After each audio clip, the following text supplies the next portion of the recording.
Welcome to the Art of Leverage. My name is Tiffanie Kellog. I'm one of your hostess for this show, and I'm super excited today to be joined by Alexis C. Bell from here in Tampa to learn about her new company that is coming out. Welcome, Alexis.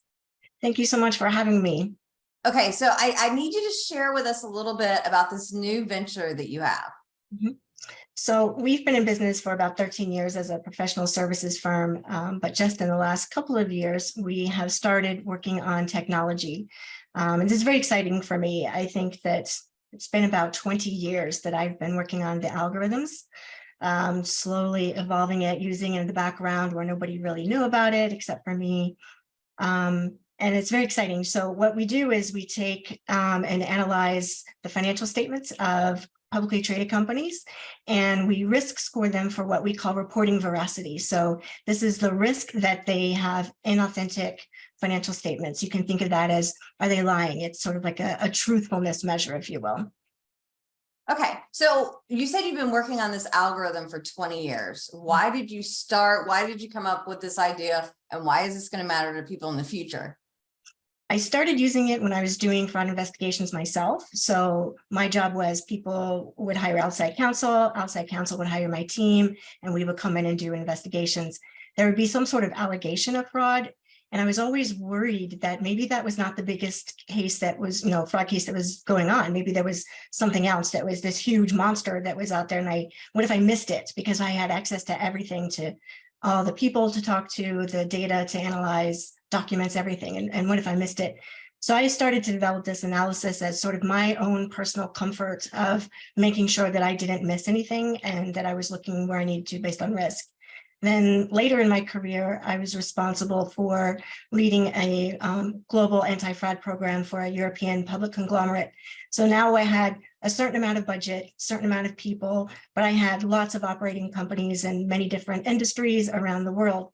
And I would run this in all of the different operating companies, making sure I had coverage based on risk. So it's always sort of been in the background, and I've just been involving it over the years. Nobody knew about it. It was just me. It would take 40 hours to analyze a single company. But then when COVID happened, for professional services, we mostly do international work. So 85% of our contracts went away in a single day. Oh. So I know it was tough. And then it's time to pivot, like we all did. Yes, so we started thinking, okay, in this downtime, besides adding gardening to our list of things that we'd like to do, what else could we do? And so we took this analysis that had been in this monster spreadsheet and decided to put it into a platform and beef it up and make it even larger. So it took about 3 months to write down all the algorithms that were just in my head. It was about 1,000 pages, really. Wow. So now over the next 2 years, what we did was took those algorithms and put it into the scripting language for the platform. So now we have risk scored 91,000 companies, over 173 stock exchanges in over 100 countries from the 1980s to date. And it updates every 15 minutes. And that's not something that I could have done myself. So tell us a little bit more about what this does and how people are going to be able to use it. I think the more that we talk to people, we find that there's different ways that they want to use it. So it just depends on the level of granularity that they want. So imagine, if you will, a taxonomy of financial statement fraud schemes. So each one of those schemes, it looked kind of like an org chart. So each one of those schemes gets its own risk score. So if you were going to use this like I did in investigations, if you have an understanding of which risk is the highest, which fraud scheme has the highest risk, that is your direction of inquiry for your investigation. It tells you everything you need to know, which department, which roles, who to talk to, what questions to ask them, what internal transaction data you need, what documents you need to look at. Everything is driven by the direction of inquiry, by the scheme that you think it is. But at the same time, we have a pressure score. So if you back up, those are scores that fraud is likely occurring already. But then we also have a pressure score, and the pressure score is the likelihood of the susceptibility to financial statement fraud. And what we're finding is that when you have the pressure score goes up and then it comes right back down again, when that happens and the trend line, we're finding that within 2 to 4 years, companies are restating due to either fraud or mismanagement. So when that comes back down again, you ask yourself the question, what, they had high pressure, but what made that pressure go down?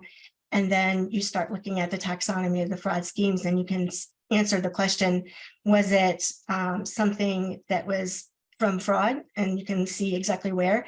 And if all of those are fine and none of those numbers, highlight anything, then you could feel a little more comfortable and start looking for legitimate reasons that it went down.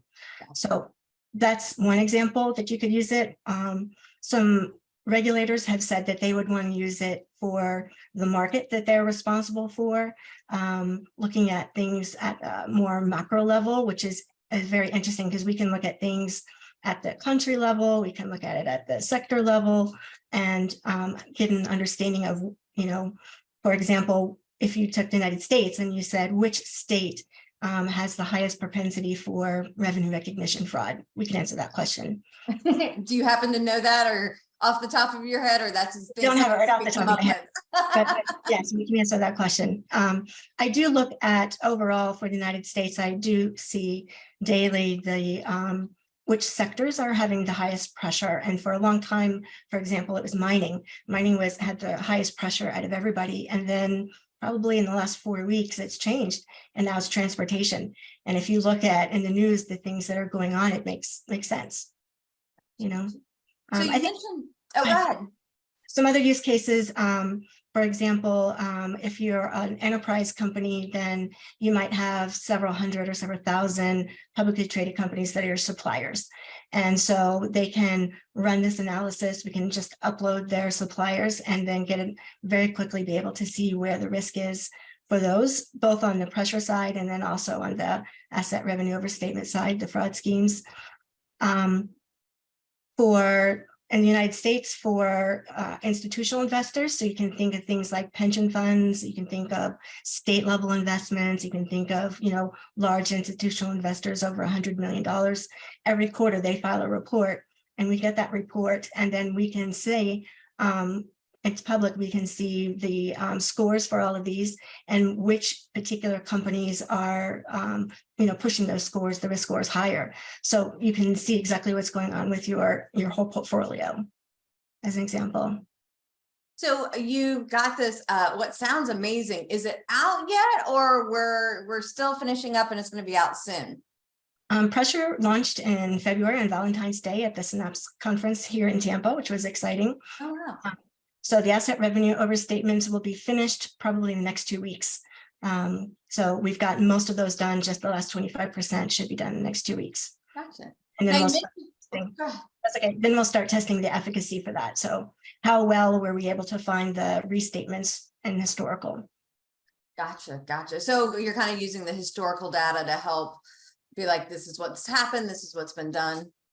Yeah, because I'm an adjunct professor, and so I'm not just a consultant. So I think that sometimes when people build technology, they just throw it out there and say it's great, trust me. But if I take a step back and I think as a former buyer and as an adjunct professor, I think it's much stronger if I can say, look, we've done the rigor of the academic testing. We have Cornell University as our research partner, and they've helped us design what that test looks like so that we can run it through those tests and say, look, here's the efficacy. Here's how well we are at finding these things. So you mentioned that some of your clients could be regulators, enterprise companies, institutional kind of, who else is a good client for you? Forensic accounting firms would be good, certainly, in the world that I come from investigations.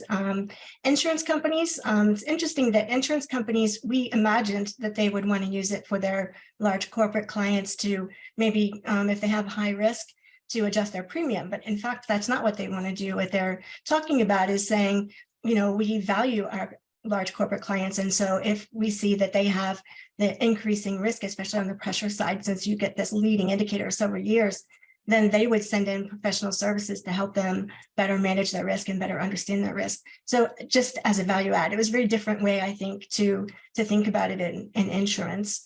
Trying to think about the map in my mind.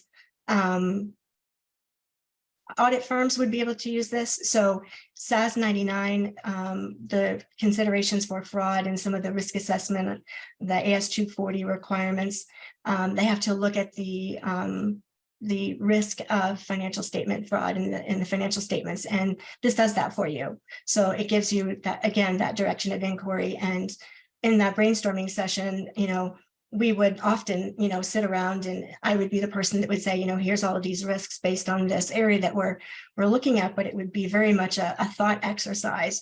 But now you can just put the company in, print it out, and now you have your documentation, everything's ready for your plan, and you can just go from there. It's quite fast. Nice. Yeah.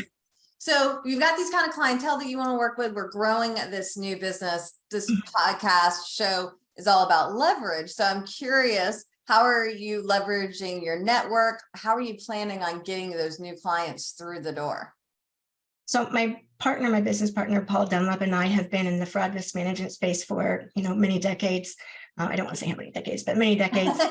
And, so we're really well known in the fraud space.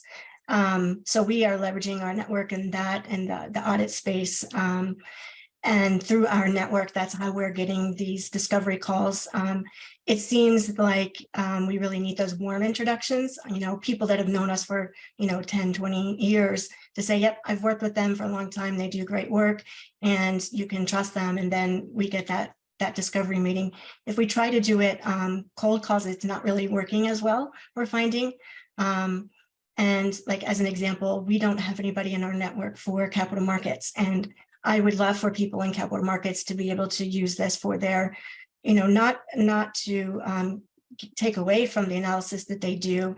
But if you think about it, the analysis that they do for capital markets, which is amazing, by the way, but it's based on the assumption that those financial statements are true. And they are until they're not, right? In the case of fraud, those are not true. And so you would take their analysis and put ours next to it and be able to say, as an augment, this is how much you can rely on this beautiful analysis that you did. So I would like capital markets to be able to use it. I think there's a use case there for them, but I don't have anybody in my network, for example, Gotcha. to get. Okay.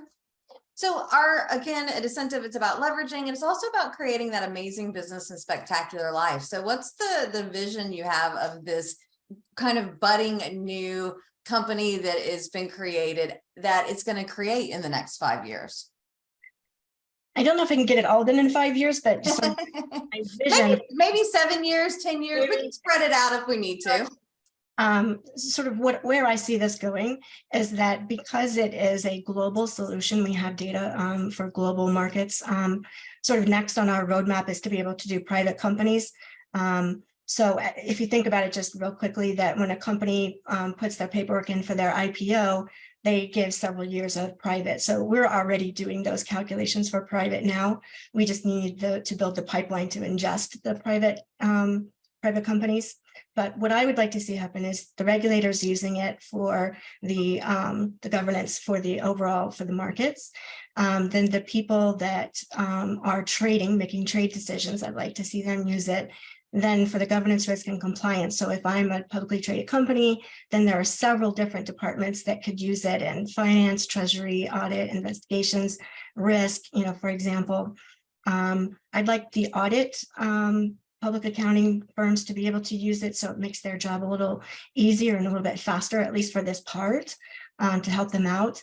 And I think that once you start having all of the different players using it, then the level of transparency that you have in the stock markets, for example, will drastically go up. So it will highlight the ones that have really great integrity, and then also the ones that are not so great, with trying to lie, those are highlighted as well. And so I think it's going to make things better.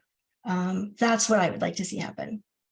How much, and I know we don't know anything for sure. Is there a lot of fraud that's going on in these publicly traded companies, or is it more isolated incidents? There are different statistics, right? So it's been estimated that we only find maybe a third of the financial statement fraud in stock markets. So that means that 66% of it is out there and nobody knows about it. We know that just in general, whether you're a publicly traded company or a private company, it takes on average 2 years before anybody notices that financial statement fraud is going on inside your own company. So, it takes 2 years for you to figure it out yourself inside your company. Somebody outside the company is going to take them even longer. So I think that this is finally a tool that will be able to create watch lists. And, what would it be like if we could say, oh, this sector is starting to really experience pressure, differently than everybody else. Let's look at monetary policy changes as an example. What are things that we can do to help them, right? Because I think that, in my experience, when companies start out committing financial statement fraud, there's this period of time before that they needed help, and they either couldn't figure out how to do it legitimately themselves. It's rare that somebody just wants to start out with fraud. That's the goal. They're there, right? It's more of something else has happened, and how do I cover, and they don't know how. And then it becomes this like snowball massive thing, huh? And it's a house of cards, right? Because you have to do a little bit, and then you have to do a little bit more next time, and a little bit more, and a little bit more. And so we see it's very common that it starts, a certain level, and it just grows and grows and grows and grows until finally it becomes, they're unable to manage it. And that's the 2 years that goes by. And we know too that on average it's 7 people involved, and at least a vice president is involved in order to be able to commit financial statement fraud. So being able to keep all 7 people quiet, where somebody doesn't, say something, so it just give it some time. Gotcha. So we talked a ton about your new amazing business that is coming out and should make a huge impact in the entire world, the global community. So when you're not trying to save the world or make it a better place, what do you like to do for fun? I jump out of perfectly good airplanes at least once a year to just kind of give that perspective shift. Are you a solo jumper now, or do you still? No, I still do tandem, but it just gives everything a perspective shift, right? Everything that is small just kind of remains small. So I do that for myself. Since COVID, gardening, I've been able to really do a lot more at the house because, for decades living out of a suitcase and spent more time out of the country than in the country working, never had a really good chance to do any kind of gardening. So now my garden's beautiful. What kind of gardening are you doing? So vegetable garden, and then a ton of perennials for the flowers, for the pollinators. So it's all organic. So like, for example, we're using pine needles around the plants that need acid instead of using acid fertilizer, that kind of thing. So we're trying to be as natural and learn things. I'm very much a scientist. And so, gardening is all about science. It's a whole new thing I get to learn about. For me, gardening is very much trial and error. Yes, there have been some dead plants and some that did not make it. It happens. It happens frequently at my house, but yes, we're learning, right? We have to figure it out. Yeah, for sure. So what news, what do you want to share with us as we begin to wrap up our conversation today? So you and I are both sitting in Tampa, Florida. And so USF, University of South Florida, is here. And we have 2 professors that starting tomorrow, they are going to be using some of our data sets and answering some very interesting research questions. So this is pioneer research that has never been looked at before. So what they're going to do is they are cyber and criminology, and they're going to take the pressure scores and they're going to ask the question, when a company has a significant cyber event, is there a risk that they will have a big fraud event, on the horizon? And then vice versa. So if there's a significant financial statement fraud, are they now at an increased risk for a cyber event? And the reason they're asking this question is that if you think about it operationally, what happens, we know that fraud risk management programs and cyber programs are cost centers for the organizations, right? And so when they have a major event, these are things that you did not plan for, and that money walks out that door as an extraordinary event. And then what the company has to do now is to start taking from budget from other places to be able to cover this money that had walked out the door, whether it was cyber or a fraud event. And when that happens, it's going to reduce the effectiveness of your fraud risk management program or your cyber program, depending on which one you're talking about. And so logically, we think this makes sense. And we've got some examples that we've seen in the past, but they're really going to do a deep dive and look at it and see, mathematically, is that something that we can prove? And this will be the first time that anybody's really tied together financial statements with cyber risk, and to see if you can quantify it in that way. So I'm very excited about that. How long do y'all think that study's going to take? I find out tomorrow how long they think that they're going to take, but I am going to be a speaker at a conference in July. So my goal is to get it by then, so that I can talk about it at that conference, because it's about cyber risk.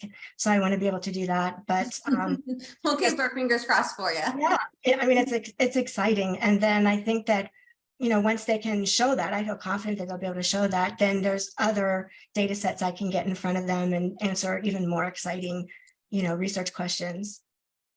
Excellent. Now, if people want to learn more about all of this, where can they go? How do they get in touch with you?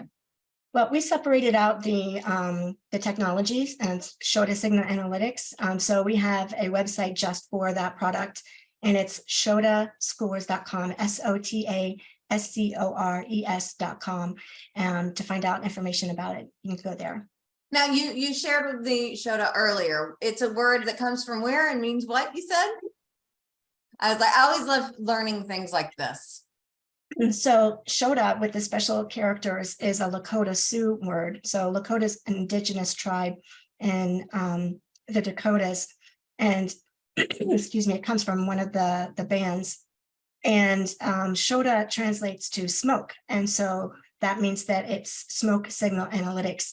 So we wanted to be able to have a nod to my daughter that has Native American heritage, but her tribe doesn't have its own language. So the Lakota Sioux has the poorest reservation in the country. So as a way to sort of bring awareness to what's going on with them, and sort of the things that they face that are unique to them. I called and was able to speak with tribal council to get permission to make sure that we could use a sacred word in a business context. I didn't want to just, take it from the internet.